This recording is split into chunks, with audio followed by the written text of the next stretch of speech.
You wanted to take a stand, you told me before the show started. You got a candidate you like to be Leonard Hamilton's successor, and that candidate is whom? Yeah, listen, man. I think there's probably four names, 4 or 5 main names that are kind of the leaders of the pack right now, based on what we're hearing and based on just common sense. But to me, I really think they really need to take a long, hard look at Charlton Young, CY, who was on the staff under Leonard Hamilton for 9 years. Really, that 9-year run, you pretty much parallels maybe the best decade, certainly the best decade of Leonard Hamilton's tenure, maybe the best in Florida State history. It's from a recruiting standpoint, there aren't many recruiters better in the country. And I know you could say the NIL game has changed things. Well, he's on Dennis Gates' staff. He's the number 2 assistant coach under Dennis Gates at Missouri, and they are loaded in this current environment. This isn't a case where this is a guy who recruited in the old world and you question whether or not he can recruit in the new world. They have a loaded roster. They're number 15 in the country. They have a chance to win the SEC this year at Missouri. That program was in deep trouble when Dennis Gates and CY got there. Last year, they had a lot of injuries, but they've done tremendously well. And again, you think about that run at Florida State and the players they brought in here from the Dwayne Bacons, the Malik Beasleys, Terrence Manns, Devin Vassell's. It's just the list goes on and on. Charlton Young, CY was a big part of that. He's also a great motivator. I think a really good, a developer of talent. Again, covering that program closely, my 5 years, 5-6 years covering that basketball team for the Democrat, I covered the home games, covered the away games, got to know the program really closely, and CY was there for that time.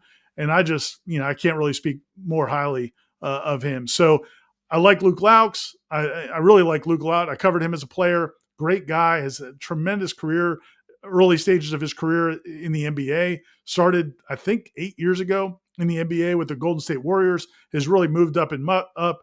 He's with the Sacramento Kings now, is doing tremendous things. I think he's certainly got to be in the mix, and I think there are people pushing for him. There are people pushing for Sam Cassell.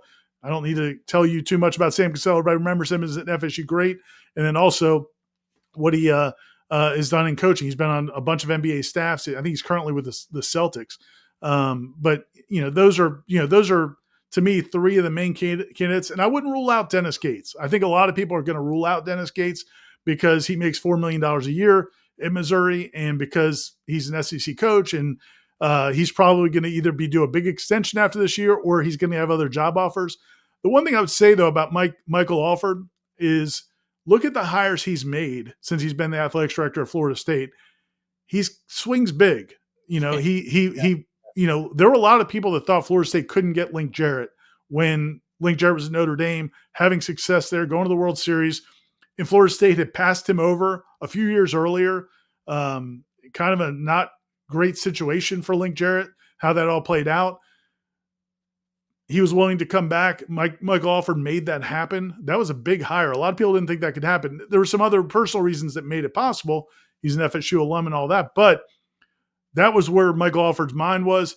The soccer coach, and again, soccer fans certainly know Brian Penske's resume before he came to FSU.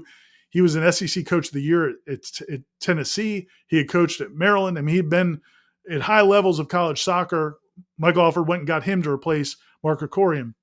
So, I don't think he's going to be looking for the value play. I think a lot of people wonder about FSU's commitment to basketball. I don't think he's going to be looking to just find the hidden rock, the hidden gem. If he's got a chance to make a big hire, I think Michael Alford would try to do that.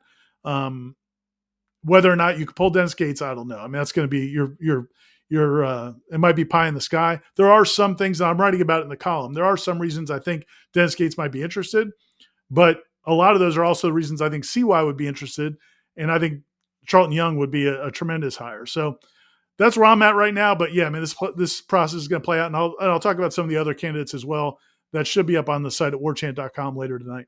Be on the lookout for that particular hot board. You could have said, Tom, double your bank account or lose your bank account. You get 2 guesses to who Ira is going to talk about as his guy. And I would have said, sure, I'd take that bet. And I would have lost my bank account. I would have thought you would have said Laux or Cassell for sure, one of those 2. So, okay. I like the pick, though. Good logic. Good logic. And here's one thing to remember about those guys. And these conversations are not just happening in the fan base. they're happening over at FSU and in the college community. I've talked to some people, and I'll wrap up here so Michael can talk the recruiting. But I've talked to people in the industry that there's a feeling a lot of schools want to kind of go the NBA route because of NIL and all that, and I get it. But there's not a ton of success stories with those guys so far. Now, again, I'm not saying Luke couldn't do a great job, or maybe Sam. I don't know if Sam can sell it all. I've interviewed him twice. But Luke, I do know well, and I think the world of Luke. And if he can figure it out, I think he'll do a great job. But it is, there's not a lot of these NBA guys have flamed out. It's just a different world. Even in an NIL world, it's different when you have limited resources. There's a lot of things that go into college basketball coaching that you don't have to deal with in the NBA. So to me, that's kind of what separate. That's why I would give the nod to Charlton Young. He's been a head coach in college basketball. He's been an assistant for a long time. Everywhere he's gone, they have won at a high level. He was at Georgia Tech when they had it rolling. They've had it obviously at Florida State, now Missouri. And so he'd be my guy, but I certainly wouldn't be upset if Luke Laux or one of these other guys ended up getting the nod. Looking ahead, they're going to have some means by which to pay players. Let's be honest. Yeah. You're going to have, that's the only way you can be competitive. Yeah, but that's on that guy. That's on that. That has to be part of the plan. If they hire somebody because you are a great coach, but you don't have a strong plan for how you're going to handle that, and you got to be bringing people with you. You can't, in terms of not just players, but also people who are going to support you, because you can't. Listen, man, they have some seats on the baseline or on the sideline. They've got some donors. There are people that donate money to this program and have money, and it can happen. For years we talked about Mario. The University of Miami didn't have money. They had all this, antiquated equipment. They had no money for their facilities and all that.